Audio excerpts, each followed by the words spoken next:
In the Hearts and Minds, Book 0, The Birth of a Hero, Story 22, Time Stop. Iago could no longer see his father, his aunt, or any of his uncles. He'd lost track of where his cousins were long ago. They'd put the tractors in a line across the road, packing them in with wagons and whole bags of feed. Each door of each house was rigged with knives and minor explosives. The family had pulled the nearest shed and wedged it in the shady circle in front of the trio of homes. While the younger cousins herded the cows through the forest, the older ones set up slingshots and bows in the windows of the barns. All the adults gathered by the shed, loading up on rifle shots, stuffing them down shirt pockets and jeans and boots, pillows and afghans wrapped around everyone's torsos, underneath, riding leathers and stirrups. At point-blank range, it wouldn't be enough to stop a bullet, but if they kept their distance, they had decent odds. That was before the chugs had rolled right through the barricade, some not even bothering with that, and instead mowing down the field grasses that were as tall as they were. That was before several of the soldiers unloading from the chugs wore the blue bands across their caps that labeled them as frosted. That was before the devil herself walked in after them, as if she had materialized from mere dust. It morphed into a game of distract and run for Iago and his adult relatives. They cleared the path for the cousins in the barn to retreat. Iago's fellow FA members, who waited in the trees for a second wave attack, never made it onto the fields. A particularly nasty gaggle of frosted found them first, setting half the forest alight. Once the blaze reached the first stalks of bluegrass, it was over. Occasionally, Iago saw glimpses of his family. Only once did he exchange words. His father, rifle open, casings in his mouth, had asked with the gruffness of disbelief, "Did your mother do this, son?" Iago fired 3 shots in quick succession, recognizing the speedy shape as the frosted he'd met after the raid 2 years ago. The speedster dodged, but notably did not come closer. It made Iago feel queasy. "I'm sure she didn't have a choice," he responded. That wasn't the half of it. But when had his father ever cared about the other half? A pause, then the head of the farm rolled off, rounded the red house, and was gone. Hours or years later, Iago's hands shook too much to fire any weapon. He threw rocks, he dodged, he cut in with his hunting knife, and then a paring knife, and then his engagement ring. Smoke surrounded the area, tinged orange from the fires. Once, he stumbled right up to a sky-high inferno, reeling back in confusion. How could he have almost walked straight into it? Embers sparked, falling down like spitting rain as the houses caught fire. Locks melted, glass shattered. One of the 2 trees in the yard, dated over 300 years old, was struck. Either by a missile or a bomb, it was difficult to understand what was happening. But when that tree fell, Iago felt it in his soul. If there was time, he might have sat for a while, pitying himself and how he had gotten here. He was just a kid when he'd been nabbed. Did his mother know what would happen to him? She'd sent him on an outing for some youth organization, and then he'd woken up in the basement.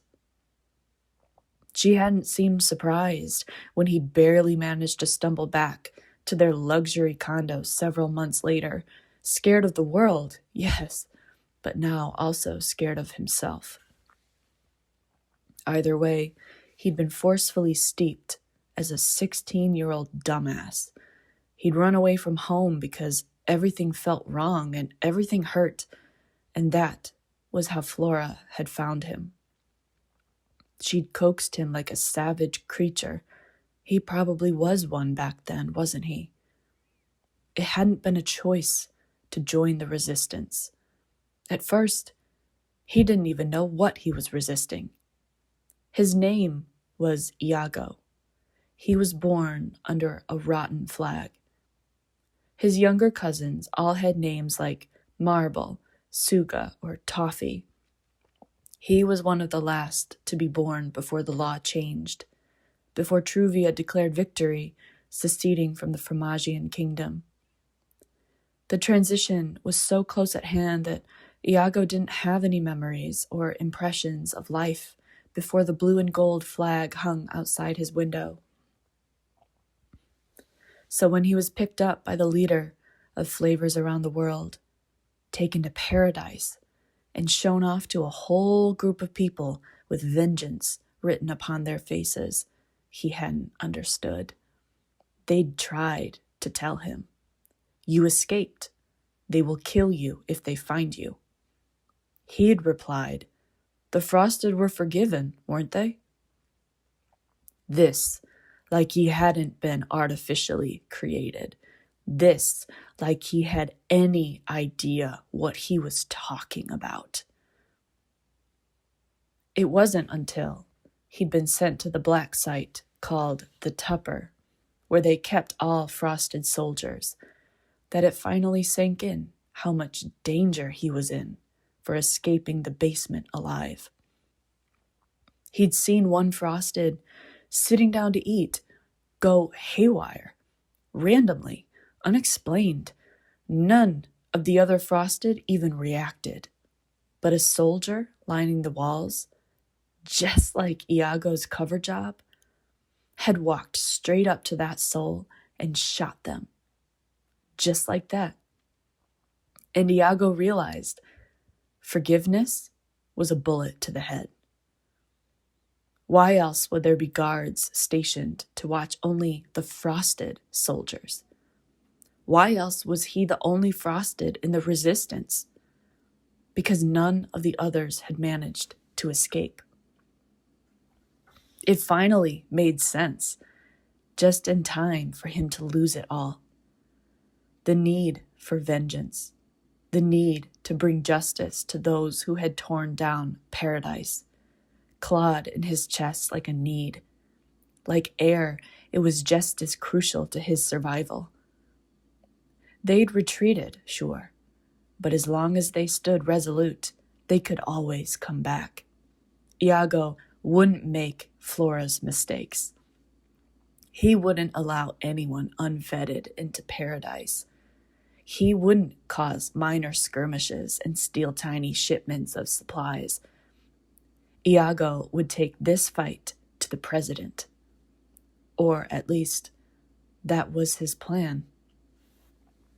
But life was so often filled with unexpected choices. Choices that changed everything after and before, painting each in a different color. Simply, it was Pinata. At first, he was concerned about what she had witnessed, terrified that he had lost her smile.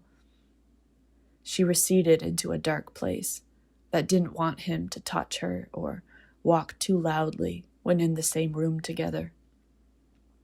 So he started with that. And by the time he'd come up for air, Pinata was his only choice. That extended to their baby. He'd forgotten all about revenge. No, he hadn't forgotten. He squelched it. Sometimes it felt like when he breathed, only hot coals came out. But he did it. He would do it for her. He'd made the wrong decision. Paradise was on fire again. He was going to lose everything. Again. That's when Vardy Hamilton appeared like a mirage, more ghost than Pinata's bluesies. She walked through the embers, the smoke, the fires, the bullets. None of it touched her. She walked through it, and it did nothing to her. This was the devil. Iago knew if Private Vardy had been a member of the X-Squad sent to kill him all those years ago, he wouldn't be standing here now. She was the worst monster in creation. And she looked across a burned-out clearing, her eyes dead set on him. Neither spoke. There were enough charges in the air to push this beyond something that needed words.